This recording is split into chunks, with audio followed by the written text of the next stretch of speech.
can't think back here. And so before we start this video, I gotta get this mother humping thing out of the way.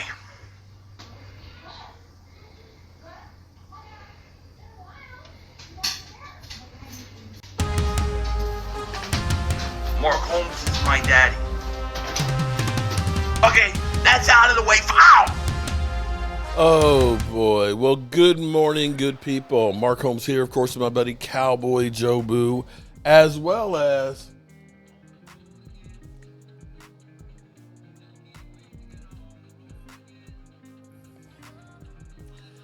Bucky the Beaver. Yeah. So I hope everybody's had a great 4th of July. I hope you didn't eat too damn much. Had me a nice steak last night, reverse seared with some potato salad and some corn on the cob. It was great. But, you know, I walked over 13,000 steps yesterday working here at the Red Brick House. And I'm actually losing weight. And so I'm actually going to, if you do check out my other channel, Joe Boo's Day Job, I'm actually recording what I'm eating and what I'm doing physically and seeing how my weight does. Since I've really gotten back into the swing of working and everything else, because I'm trying to get everything done before football season starts, my weight has gone down. I started the year at 275. This morning I was 261. It's pretty good. And the majority of that loss has been the last 2 weeks. So I'm going to keep doing what I'm doing and see if I can get back down into the 150s and maybe get crazy and get down to under the 250s. That would be insane, at least before football season started. And then I can gain it all back because we'll be doing Sunday parties. Yeah, be that as it may. Hope everybody's got, here's where it's going to be great. We're sitting here 2 weeks from tomorrow. The players report to Oxnard. Training camp is upon us. And the best thing the thing I love seeing more than anything else, and I'm not saying that they're doing anything special or doing anything different, and maybe it's just that everybody's looking for something to cover. But you see all of our guys out there working with the different gurus, the Duke Merriweathers and guys like that, getting in so much work together, and a lot of them with each other. So when you see Micah Parsons there with, Osin Digazua and Solomon Thomas and stuff working out on the beach and things, that's great. And you see Dak Prescott doing his retreat with his players, the offensive stars and stuff. You look at this and say, these guys are serious about trying to be the best team that they can be. Now, I've been hearing, again, this is silly season. There's nothing really going on that's like, earth-shattering that you got to cover and things. But with all of these different lists and all of these talking heads and everybody that's pointing fingers and blaming this person and that person and things like that, I was going through this morning and I was looking because sometimes you hear things and we take it as the truth when it may not be. And the last time I did the Dan Saleo show, Philly 500 was talking about the great weapons that Dak Prescott's had. He had Zeke Elliott. All those years of stuff, and he didn't do jack. What's kind of crazy? Going back through, okay? And I'm not, listen, let me be clear. I'm not trying to blame Zeke. I'm not trying to blame Dak. I'm not trying to blame anybody on the team for us not getting where we want to be. What we want to do is figure out the perception and the reality of what we did right and what we did wrong so we can correct it. Okay, that's the point of all this.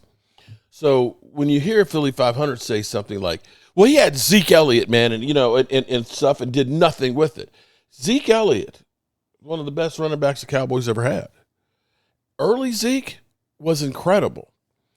But see, here's a misnomer about Zeke. You would think by the way people talk, Zeke Elliott was like Derrick Henry the last few years. But I want to show you guys something that literally blows my mind here because that's what we do. We try to bring you the real deal Holyfield. Now, what we have learned about football a couple of years ago when, they didn't want to pay Zeke after they paid Zeke and regretted it. And teams did not want to pay running backs. There was the big swing. People were telling their kids, don't play running back because you're not going to make the big bucks. They're going to screw you over and everything else. Literally, running backs were getting paid chump change. But now the pendulum has swung the other way because you see the power of Derrick Henry and Saquon Barkley and stuff. People realize that running the football is very, very important to winning. So here's the thing. This is a list from StatMuse.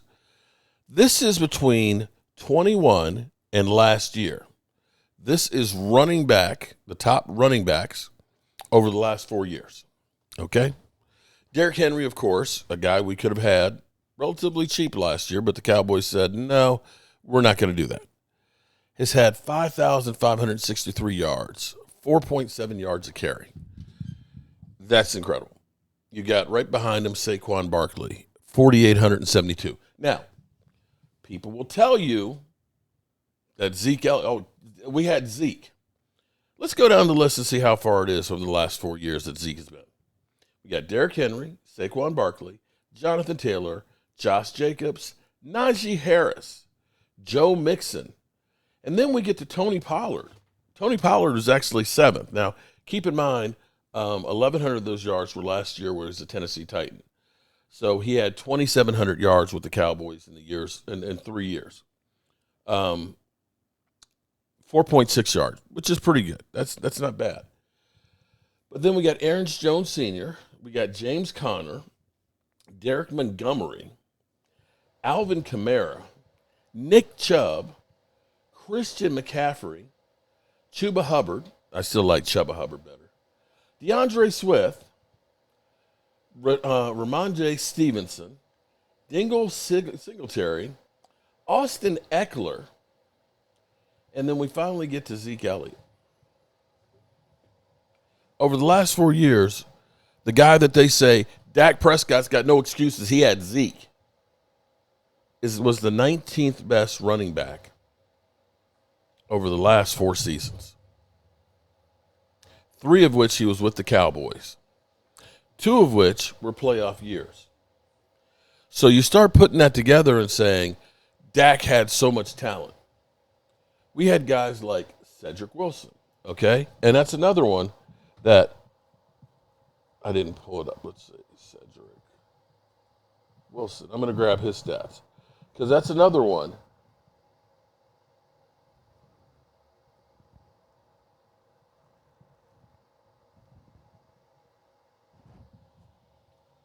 Pull up his stats here. Here's what's interesting because, again, with Philly 500's argument, Dak's got no excuses, man. He had Cedric Wilson. He had Zeke Elliott. Yeah, but take a look at Cedric Wilson's career. His breakout year was 2020 when we had Amari Cooper and CeeDee Lamb. He had 602 yards. It was a good season. 13.4 yards per reception, 6 TDs. But take a look at the rest of his career. He basically, that 600 yards is what he had the next 3 years combined. So we look at that and say, that's a great wide receiver? Do I need to pull up Noah Brown? So as we go through here and we judge Dak Prescott in saying he failed, we have to look at this and say, okay, maybe Dak Prescott can't win it by himself. Maybe we needed better receivers, and that's where getting George Pickens is definitely an improvement. Now, the question for me is, have we done enough as far as the running game goes? We do know 2 things are true. Teams that can run the football and that have a good scoring defense are in the Super Bowl. Kansas City, Philadelphia, both teams with top 5 scoring defenses. And both can run the ball as well as having a really good quarterback. So have we done enough as far as running back goes to be able to make a run? Now, with this whole thing of Dak Prescott on the hot seat, Cowboys want to move on, as some sports writers will go ahead and do. and that they're really looking at Arch Manning. Is Arch Manning going to be the solution? Because I remember tank for Tua. Y'all remember that? Cowboys should tank for Tua. Cowboys should tank for Trevor. Moving right along. This is a little ditty about Arch Manning. It's time for a segment we call Talk to Me, and for that we head to college football, where all eyes are on Arch Manning this year as he takes over the reins at Texas. Expectations very high, but his famous uncle believes his nephew may have an advantage. So, Peyton Manning, talk to me. I'm such a believer in mastering the system that you're in. And when you have new coordinators every single year in the NFL or college, that's just frustrating to me. I was lucky, Tom Moore, Pat was there my entire 14-year career. Belichick gave Brady some different coordinators, Charlie Weiss, McDaniels, O'Brien, but it was the same system, right? Nick Saban makes his quarterbacks, our new coordinators, learn his system. So does Kirby. And so the fact that Sarkisian calls the plays, and Arch has been there 2 years already, is going to know the system. That's going to be a huge advantage for him. So we want to bring in our college football crew to talk about this. EJ, his last name requires us to ask a question like this. Is Arch Manning the next great college quarterback? Well, look, he absolutely is, and I'll show you a few clips here from one of his starts last year against Mississippi State. But I think, Peyton is so right. The continuity of having the same play caller throughout your tenure, whether it's in college or in NFL, is everything. But the biggest thing, guys, that I noticed as I'm watching the tape is the calm footwork. When you watch young quarterbacks that are freshmen, sophomore guys, they're chattering their feet all the time because they're waiting for receivers to come open. They're not as sure. Right here, a 3rd and 9 situation. Look how calm his footwork is. He's got a 3. He's going to hitch up into the pocket. He's going to bounce once. He's going to allow his receiver to come open. Now, look, this is a drop, but still, look at the accuracy. A lot of that led by the calm footwork. And another situation, 3rd and 9, right before the end of the first half. What does Mississippi State's defense try to do? Fire him up. They're going to bring an all-out blitz. And you can tell all the corners and safeties right along the line trying to cover these receivers. Arch does not panic at all. 3 and a hitch. He buys time. He hangs this ball up and gives his receiver an opportunity to award him with a touchdown right here. So when you ask about the expectation for Arch Manning, I think it's just to win. Of course, he's going to continue to have growing lessons, and there's going to be things that are up and down in this first year as a full-time starter. But from the tape that I've seen and the small sample size, Arch is ready to have a huge season, and largely because he's been in the system going on 3 years now. Paul Feinbaum, what are your expectations for Arch? Interesting. The absolute roof. I think there's a reasonably good chance that Arch Manning will be sitting on the front row in New York at the Heisman ceremony. That's assuming that his team does what it's supposed to do and compete for not only the SEC, but for the national championship. And I really believe they will. I think Steve Sarkisian, who's one of the most amazing play callers I've ever seen, made a critical mistake late in the year. He was way too loyal to Quinn Ewers, who was banged up and was really ineffective. Had Arch Manning been instituted in the second half of that game, like Nick Saban did a couple of years ago with Tagovailoa, I think there's a reasonably good chance that Texas would have beaten Ohio State and won the national championship. They're very capable of doing it again this year. I believe also that Arch Manning is the best college football quarterback we have seen since Tim Tebow entered the scene in 2006. That is some high praise, if you remember Tebow's career. Heather, do you agree with these assessments from EJ and Paul about the sky being the limit here on Arch Manning? Let's take a deep breath, my friends, before we give Mr. Manning the Heisman Trophy, okay? Because that was Mississippi State's defense coming after those calm feet, not Ohio State's defense, which he'll see in the season opener. Look, Arch Manning needs time to grow and learn and make mistakes. He's got 4 new starters on the offensive line. He lost his top 3 pass catchers from a year ago. This is going to be a different look in terms of new faces for that Texas offense. The other thing is he's not even the best quarterback on the board right now going into this season. Let's talk about Penn State's Drew Aller, South Carolina, Lenora Sellers, Garrett Nussmeier, when you look at LSU. So in spite of his last name, he's got a lot to prove. All right, so we'll give him a little bit of time to prove, but I don't think Texas wants to give him too much time. They have high hopes, EJ. Is this their year to win the whole thing for the first time in, quite a while?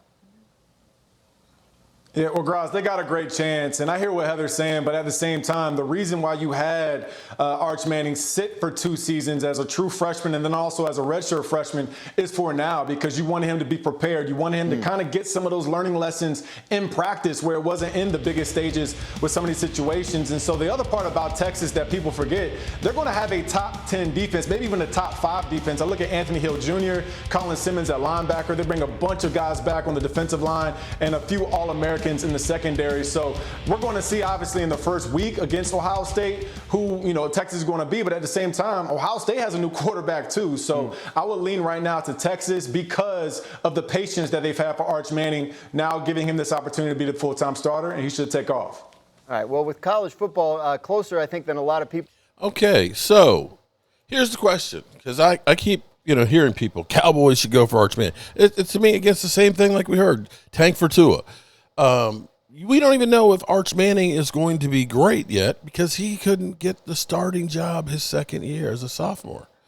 So it'll be interesting to see. I know, everybody out there will get on board because of the name and the pedigree and everything else and say that that's the guy we got to go ahead and get.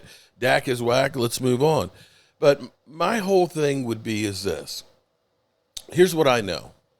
The Eagles weren't sure that Jalen Hurts was the guy. But what they did was they moved heaven and earth and found ways to make sure they surrounded him with as much talent as possible. So you wouldn't have an excuse of, like we do, plausible deniability about not having the people around him. And I just wish that the Cowboys would do everything they can to get as much talent as we can.